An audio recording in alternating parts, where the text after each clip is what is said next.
Hello everybody, welcome into another lesson. So today we are going to talk about the derivative of a function. So in yesterday's lesson we talked about the derivative as a rate of change at a particular value of x of a function.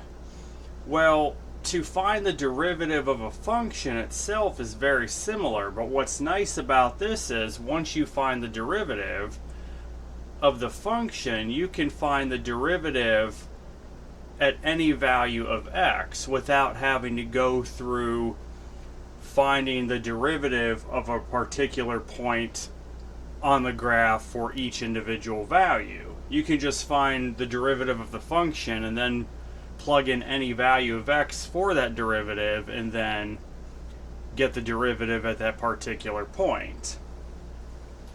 So here we have the formal definition of the derivative. F prime of x equals the limit as h approaches 0 of f of x plus h minus f of x all over h.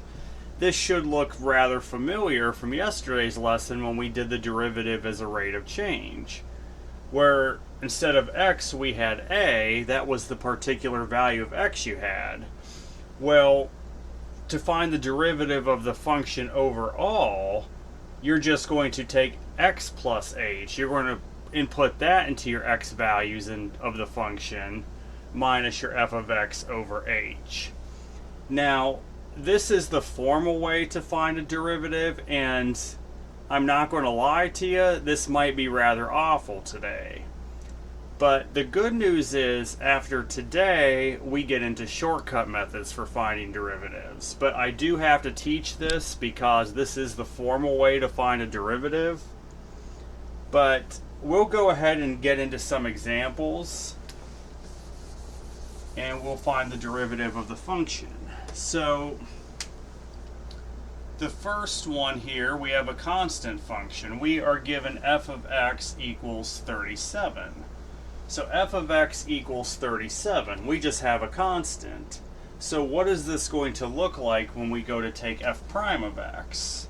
So keep in mind, f prime of x equals the limit as h approaches 0 of f of x plus h minus f of x all over h. Well, okay, here's the thing. If you look at your original function, you just have 37. You don't have any x value or anything. You just have a constant. So f of x plus h itself will just be 37. So you'll have the limit as h approaches 0 for this f of x plus h is 37 itself minus f of x, which is 37, all over h. Well, that's going to give you the limit as h approaches 0 of 0 over h, which 0 over h just simplifies into 0, so you'll have the limit as h approaches 0 of 0, and of course we know the limit of any constant is the constant itself. So in this case, the derivative of the function f of x equals 37 is 0. So f prime of x would equal 0. In fact, in the next lesson, we're going to see that the derivative of any constant function is 0. We'll expand more upon that at the time. Now let's get into a simple linear function.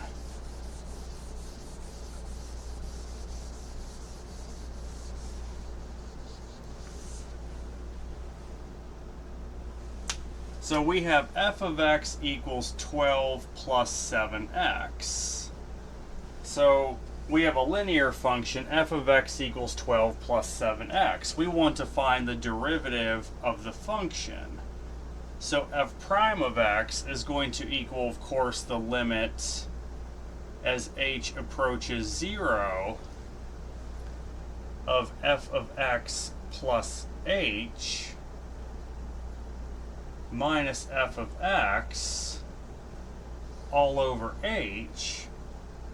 Okay, so where we see the x in f of x, we're going to put in x plus h, so this would become the limit as h approaches 0 of 12 plus 7 times x plus h minus the f of x itself, which would be minus that 12 plus 7x all over h. So let's simplify. Let's distribute here in the numerator. This would turn into the limit as h approaches 0 of 12 plus 7x plus 7h, then minus that 12, then minus the 7x all over h. Well, if we simplify further, this would become the limit as h approaches 0. All right, so you have 12 minus 12, that goes to 0. 7x minus 7x goes to 0. You're just left with the limit as h approaches 0 of 7h over h, which would simplify into the limit as h approaches 0 of 7, which would just give you 7.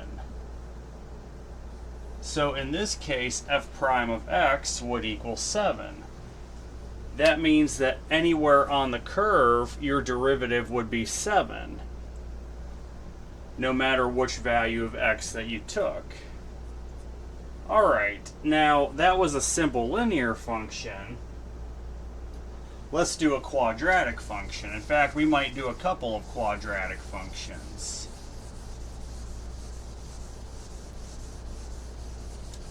No, we'll just do one.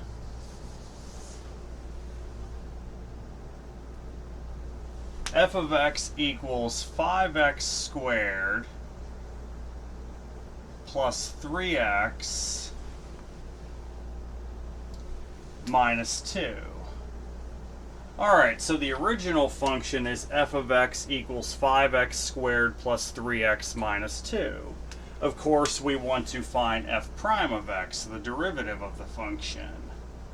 So f prime of x would equal the limit as h approaches 0 of that f of x plus h minus f of x all over h.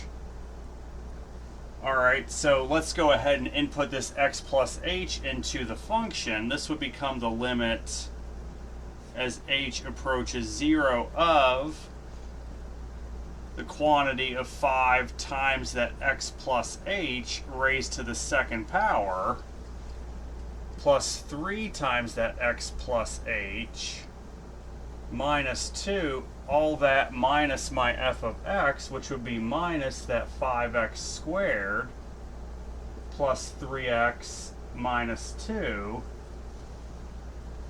all over h. And now we'll do the expanding to the second power and distributing and all that. So this would turn into the limit as h approaches 0 of, we'll have 5 times my x plus h raised to the second power. That would be x squared plus 10x plus 10. I'm jumping a step ahead of myself, plus 2xh plus h squared plus 3x plus 3h minus 2, all that minus that quantity of 5x squared plus 3x minus 2 all over h, which would give you the limit as h approaches 0. Now we distribute everything, you would get 5x squared plus 10xh plus 5h squared plus 3x plus 3h minus 2. Now distribute the negative through this part, well, that would be minus 5x squared minus 3x plus 2 all over h. Then we can just simplify the numerator. This would turn into the limit as h approaches 0. Alright, so we have 5x squared minus 5x squared. Those go to 0. We do have a 10xh. Then we have 5h squared, so that'd be plus 5h squared. Alright, 3x minus 3x, that goes to 0, plus 3h. And then negative 2 plus 2 goes to 0. So we've simplified the numerator dramatically. But in the numerator, we can factor out a common h. This would equal the limit as h approaches 0 of h times 10x plus 5h plus 3 all over h. Well, now you notice you have a common h that'll cancel out between the numerator and denominator. This just turns into the limit as h approaches 0 of 10x plus 5h plus 3. Now we can do direct substitution, put in 0 for h, which would make the middle term go to 0, and you're just left with 10x plus 3. So f prime of x is going to equal 10x plus 3, which that's the derivative of the function. Now keep in mind, whatever value of x you put in, you'll get a different derivative at that point. And if you were seeking to find the equation of the tangent line at that point, you would get a different tangent line at different points on the curve. So there's your derivative of that function.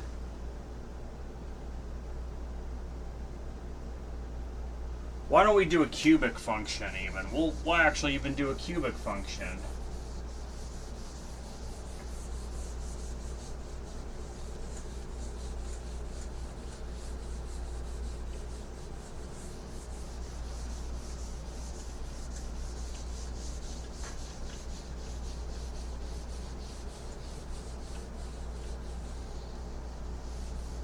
All right. F of x equals x to the third minus 3x plus 5. So the original function is f of x equals x to the third minus 3x plus 5. Well, we want to find f prime of x. I'm going to start writing over here a little bit more because we're going to run out of room otherwise. So f prime of x equals the limit as h approaches 0 of f of x plus h minus f of x all over that h, which now wherever we see x, we'll substitute in the x plus h. This would turn into the limit as h approaches 0 of that x plus h to the third power minus 3 times x plus h plus 5 minus the original function x to the third minus 3x plus 5, all that all over h. Well, what I'm going to do temporarily is work out this x plus h to the third because I need that to be able to take the derivative. So let's use the binomial theorem. We'll do x plus h to the third. That would give me, of course, x to the third plus 3x squared h plus 3x h squared plus h to the third. So this would turn into the limit as h approaches 0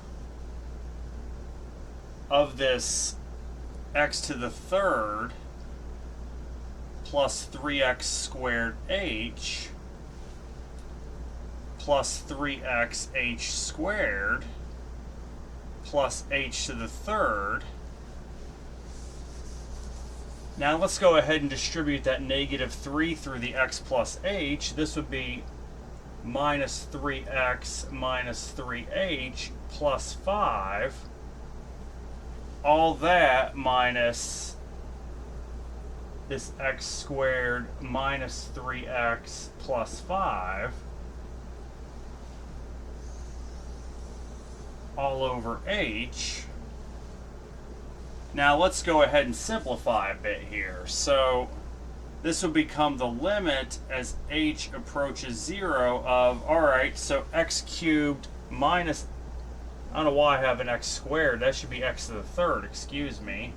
So x to the third minus x to the third, that goes to 0. We do have a 3x squared h plus a 3x h squared plus an h to the third. Alright, negative 3x minus negative 3x, that would turn into negative 3x plus 3x, that goes to 0. Then we have a minus 3h. Then 5 minus 5 is 0, so we've simplified as much as we can in the numerator. So now we have the limit as h approaches 0 of 3x squared h plus 3x h squared plus h to the third minus 3h all over h. Well, we can factor out a common h in the numerator. This will become the limit as h approaches 0 of h times 3x squared plus 3xh plus h squared minus 3 divided by h, and now of course an h will cancel between the numerator and denominator. This just turns into the limit as h approaches 0 of 3x squared plus 3xh plus h squared minus 3. And now we can do direct substitution for the h, put in 0. The two middle terms would go to 0. You're just left with 3x squared minus 3. So the derivative of this function is going to be 3x squared minus 3. And depending upon what value of x you put in, that would be the derivative or the slope of that function at that given value of x, and of course could give you a different equation of the tangent line at those values of x. Alright.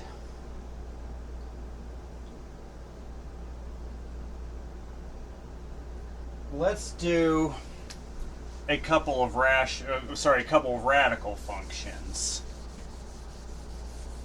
I would be remiss if I didn't do radical functions. We'll definitely do some rational functions too, but we're going to do some radical functions first.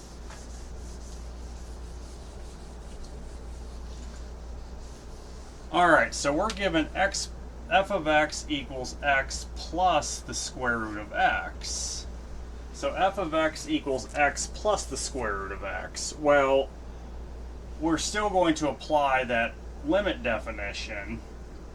So f prime of x is going to equal the limit as h approaches 0 of course, f of x plus h minus f of x all over h. Now wherever you see x, put in x plus h. This would give you the limit as h approaches 0 of x plus h plus the square root of x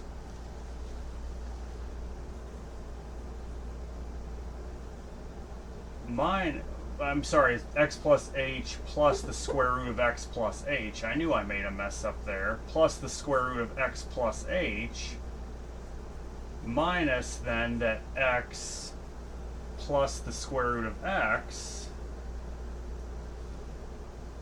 This is going to be all over h. Now we're about to have some fun.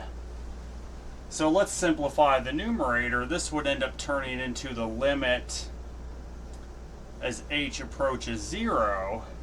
Well, x minus x goes to 0. What you're left with is h plus the square root of x plus h minus the square root of x all over h. Alright, well, what I'm going to suggest that we do is we're going to split these into two separate terms. That could really help our cause if we split these into two separate terms.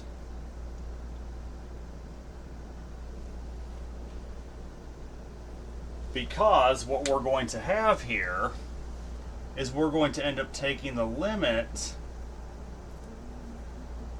as h approaches 0 of h over h plus that square root of x plus h minus the square root of x. Those two terms will be its own term over h. So this looks scary because you had two radicals, but keep in mind, you can split these into two separate terms. And that's what I would do. Get the h over h by itself, and then make the two radical terms in the numerator its own term over h. And you'll see why we're doing that. Well, this is going to simplify into the limit as h approaches 0. Now, we have h over h, which is just 1, plus, remember, the limit of two sums is the sum of their limits. So this would turn into the limit as h approaches 0, now of this whole mess, which would be the square root of x plus h minus the square root of x all over h. Well, we can't use direct substitution here, but we can do the conjugate method, so let's do that. Let's multiply both numerator and denominator by the conjugate, which would be the square root of x plus h plus the square root of x all over the square root of x plus h plus the square root of x, which now will have the limit as h approaches 0 of that 1 plus the limit as h approaches 0. Now, if we FOIL out the numerator, you get x plus h minus x all over h times the quantity of the square root of x plus h plus the square root of x. Well, that numerator is just going to simplify into an h, so this would equal the limit as h approaches 0 of 1 plus the limit as h approaches 0 of h over the square root of x plus h plus the square root of x. Well, I should say h times my denominator. Well, now we have a common h that'll cancel out between numerator and denominator, so we have the limit as h approaches 0 of 1 plus the limit as h approaches 0 of 1 over the square root of x plus h plus the square root of x. Well, okay, the limit as h approaches 0 of 1 is just going to be 1 itself, plus the limit as h approaches 0, where we do direct substitution for h, that would give you 1 over the square root of x plus the square root of x, which for your final answer should give you 1 plus 1 over 2 times the square root of x. Therefore, f prime of x is going to equal 1 plus 1 over 2 times the square root of x. That would be the derivative of this function, is 1 plus 1 over 2 times the square root of x. Let's do another radical function. It's good to practice these. It gives us very good algebra practice, because I know some of these radical functions can be rather funky.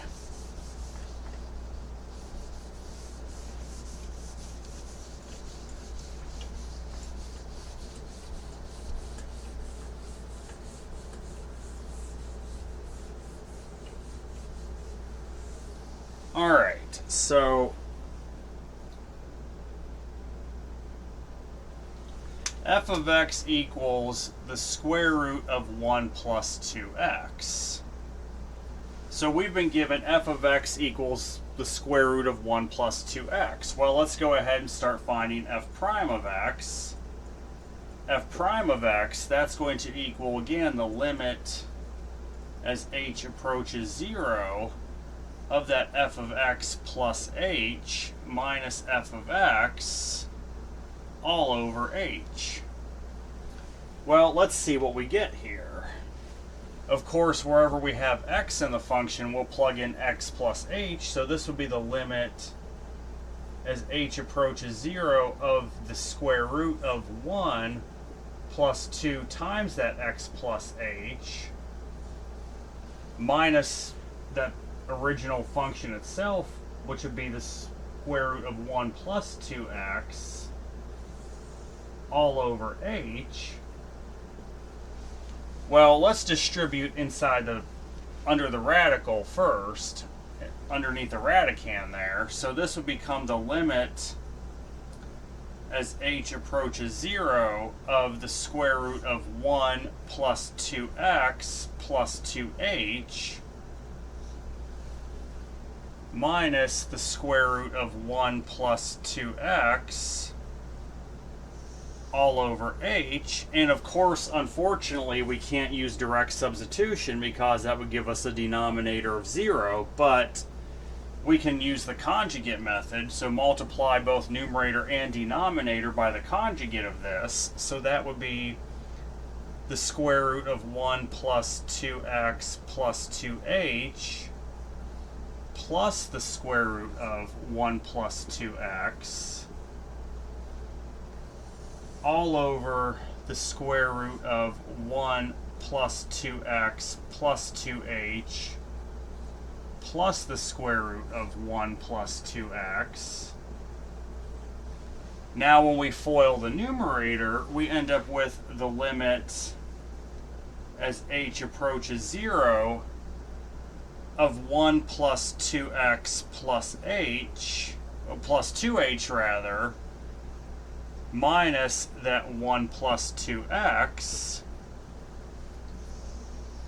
all over h times the quantity of that square root of 1 plus 2x plus 2h plus the square root of 1 plus 2x. Alright, well, let's simplify the numerator. So 1 minus 1 goes to 0, 2x minus 2x goes to 0. We're just left with 2h in the numerator. So we have the limit as h approaches 0 of 2h all over h times the square root of that 1 plus 2x plus 2h plus the square root of 1 plus 2x. Well, notice you have a common h that'll cancel between the numerator and denominator. This now turns into the limit as h approaches 0 of 2 all over the square root of 1 plus 2x plus 2h plus the square root of 1 plus 2x. Now we can do direct substitution for h, put in the 0, so you'll end up with 2 over the square root of 1 plus 2x plus the square root of 1 plus 2x, which we can simplify further into 2 over 2 times the square root of 1 plus 2x, which we can cancel out a common 2. Your final answer should be 1 over the square root of 1 plus 2x. So the derivative, your f prime of x, would equal 1 over the square root of 1 plus 2x. Alright, now we got some rational functions to do.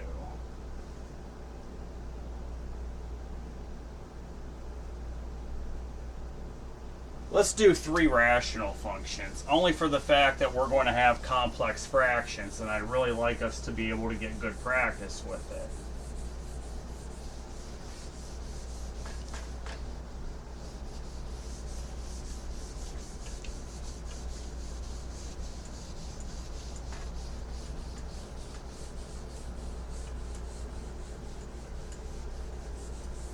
Alright, so f of x equals 1 over x squared.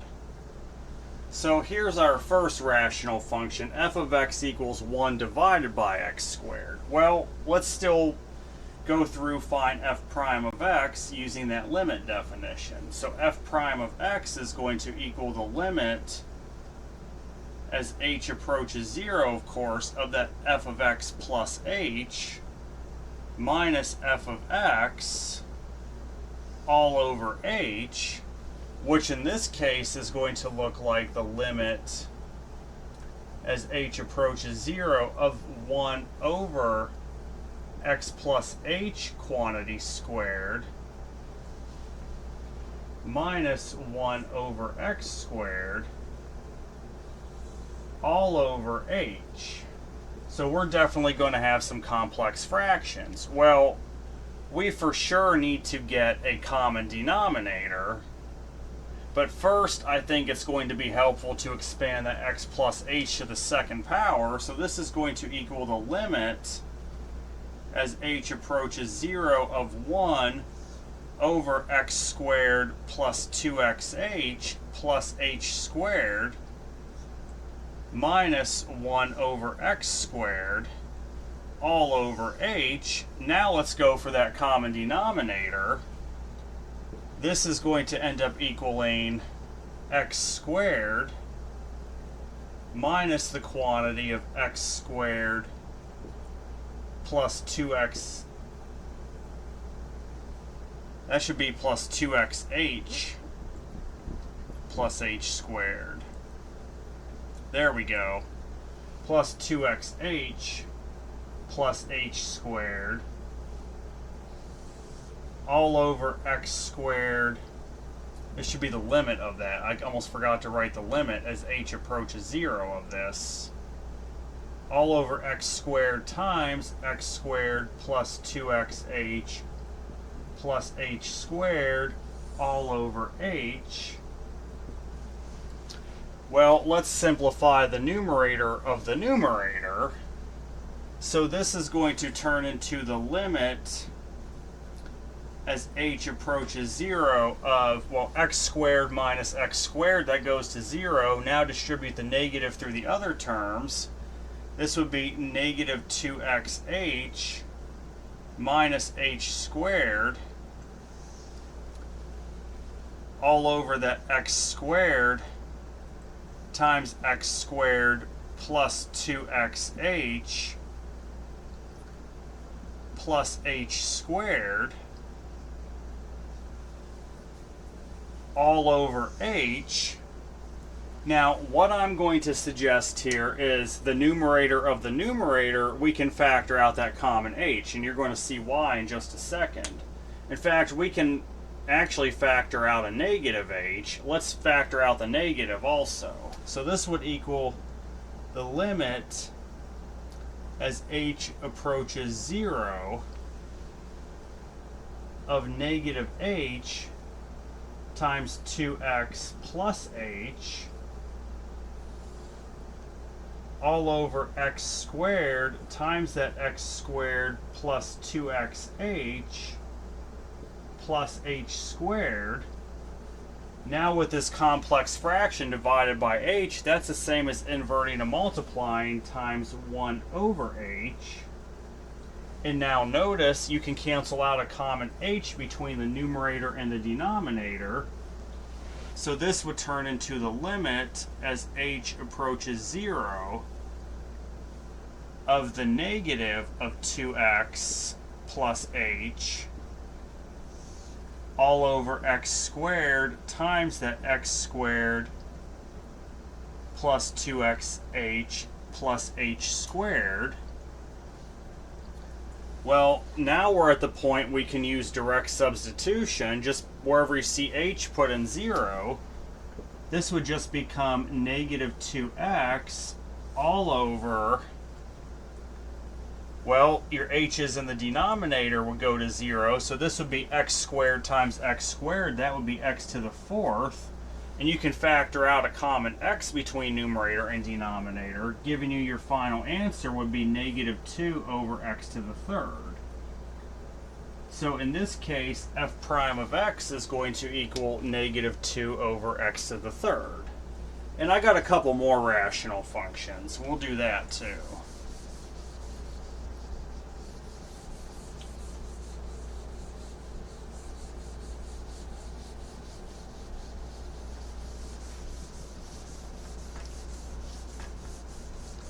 Good news is, after today, it won't be this awful.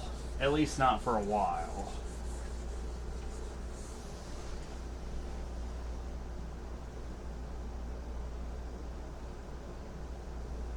Now, actually, we'll make this the last one. So f prime of x equals 4x all over x plus 1. So let's do f of x equals 4x all over x plus 1. So let's find f prime of x. So f prime of x, once again, equals the limit as h approaches 0 of f of x plus h minus f of x all over h. So what's that going to look like? This would equal the limit as h approaches 0 of 4 times x plus h all over that x plus h plus 1 minus that 4x all over x plus 1 all over h. So now we have a nice we have another nice complex fraction. Well, let's go ahead and simplify the first term of the numerator. This would turn into the limit as h approaches 0 of 4x plus 4h all over x plus h plus 1 minus 4x all over x plus 1 all over h. Well, we definitely need to get a common denominator in the numerator, so let's go ahead and do that. If we take 4x plus h and multiply by x plus 1, well, this is going to turn into the limit as h approaches 0, so 4x times x, that's 4x squared. And then 4x times 1, that's plus 4x. And then we have 4h times x, that would be plus 4hx. And then 4h times 1 would be plus 4h. And then minus 4x times x plus h plus 1, this would be minus 4x squared. Negative 4x times h, that's minus 4hx. The negative 4x times 1, that's minus 4x. All that all over x plus 1 times x plus h plus 1 all over h. Let's simplify the numerator of the numerator now. This would turn into the limit as h approaches 0. Let's see, 4x squared minus 4x squared goes to 0. 4x minus 4x also goes to 0. In this case, 4hx minus 4hx also goes to 0. All we have left is 4h in the numerator of the numerator. So that one actually worked out pretty nicely. All over x plus 1 times x plus h plus 1 all over that h. Well, now we just have a complex fraction which we can invert and multiply. So this would turn into the limit as h approaches 0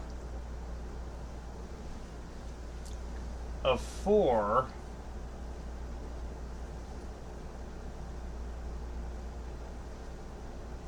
all over, I don't know why I put a, alright, limit as h approaches 0 of 4h all over that x plus 1 times x plus h plus 1. Then invert and multiply. This would be times 1 over h.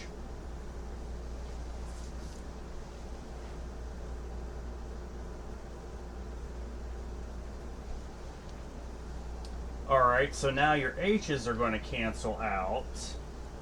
What you're left with now is the limit as h approaches 0 of simply 4 all over x plus 1 times x plus h plus 1, which now we can do direct substitution for the h. That h will go to 0. What you're really left with then is 4 over x plus 1 quantity squared. So f prime of x would end up equaling 4 over x plus 1 quantity squared. So that's it for the formal definition of the derivative of a function. Next lesson it gets much easier.